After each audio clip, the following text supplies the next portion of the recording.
صلوا علیہ وآلہ۔ صحیح بخاری حدیث نمبر 21۔ حضور اکرم صلی اللہ علیہ وآلہ وسلم نے ارشاد فرمایا، جس شخص میں یہ 3 باتیں ہوں گی وہ ایمان کا مزہ پالے گا۔ ایک یہ کہ وہ شخص جسے اللہ اور اس کا رسول ان کے ماں سوا سے زیادہ عزیز ہوں، اور دوسرے یہ کہ جو کسی بندے سے محض اللہ ہی کے لیے محبت کرے، اور تیسری بات یہ کہ جسے اللہ نے کفر سے نجات دی ہو پھر دوبارہ کفر اختیار کرنے کو وہ ایسا برا سمجھے جیسا آگ میں گر جانے کو برا جانتا ہے۔ صحیح بخاری حدیث نمبر 22۔ حضرت محمد مصطفیٰ صلی اللہ علیہ وآلہ وسلم نے فرمایا، جب جنتی جنت میں اور دوزخی دوزخ میں داخل ہو جائیں گے، اللہ پاک فرمائے گا، جس کے دل میں رائی کے دانے کے برابر بھی ایمان ہو اس کو بھی دوزخ سے نکال لو۔ تب ایسے لوگ دوزخ سے نکال لیے جائیں گے اور وہ جل کر کوئلے کی طرح سیاہ ہو چکے ہوں گے، پھر زندگی کی نہر میں یا بارش کے پانی میں ڈالے جائیں گے۔ اس وقت وہ دانے کی طرح اگائیں گے جس طرح ندی کے کنارے دانے اگاتے ہیں۔ کیا تم نے نہیں دیکھا کہ دانہ زردی مائل پیچ در پیچ نکلتا ہے؟ صحیح بخاری حدیث نمبر 23۔ حضور اکرم صلی اللہ علیہ وآلہ وسلم نے فرمایا، میں ایک وقت سو رہا تھا، میں نے خواب میں دیکھا کہ لوگ میرے سامنے پیش کیے جا رہے ہیں اور وہ کرتے پہنے ہوئے ہیں، کسی کا کرتا سینے تک ہے اور کسی کا اس سے نیچا ہے۔ پھر میرے سامنے عمر بن خطاب لائے گئے، ان کے بدن پر جو کرتا تھا اسے وہ گھسیٹ رہے تھے، یعنی ان کا کرتا زمین تک نیچا تھا۔ صحابہ رضی اللہ تعالی عنہ نے پوچھا کہ یا رسول اللہ اس کی کیا تعبیر ہے؟ آپ نے فرمایا کہ اس سے دین مراد ہے۔ صحیح بخاری حدیث نمبر 24۔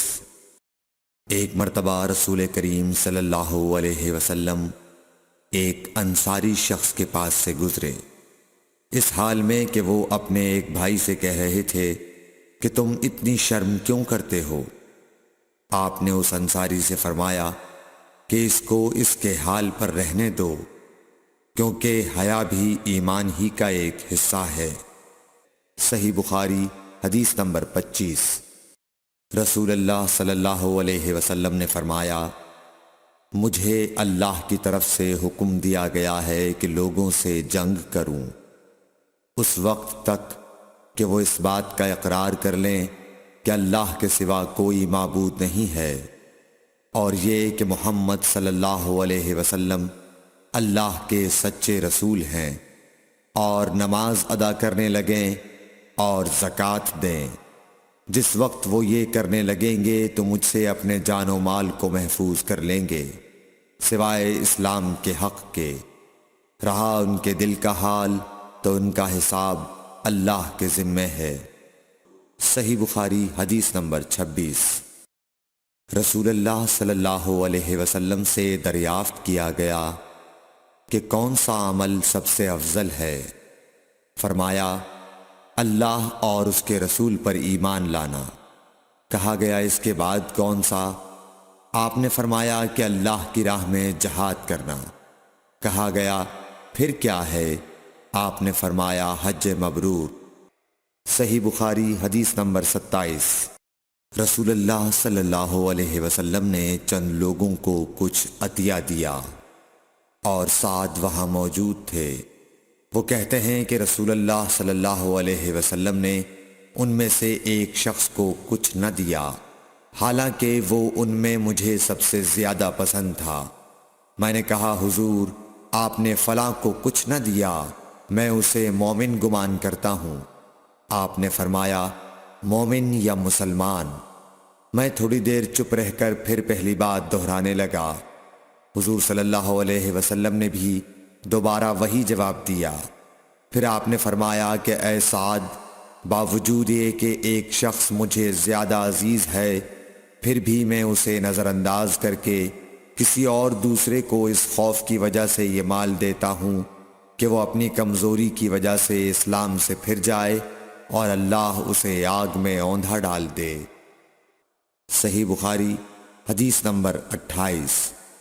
ایک آدمی نے رسول اللہ صلی اللہ علیہ وسلم سے پوچھا، کون سا اسلام بہتر ہے؟ آپ صلی اللہ علیہ وسلم نے فرمایا کہ تو کھانا کھلائے اور ہر شخص کو سلام کرے، خواہ اس کو تو جانتا ہو یا نہ جانتا ہو۔ صحیح بخاری حدیث نمبر 29۔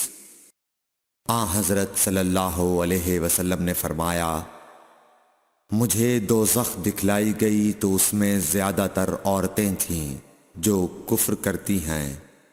کہا گیا، حضور کیا وہ اللہ کے ساتھ کفر کرتی ہیں؟ آپ صلی اللہ علیہ وسلم نے فرمایا کہ خاوند کی ناشکری کرتی ہیں اور احسان کی ناشکری کرتی ہیں۔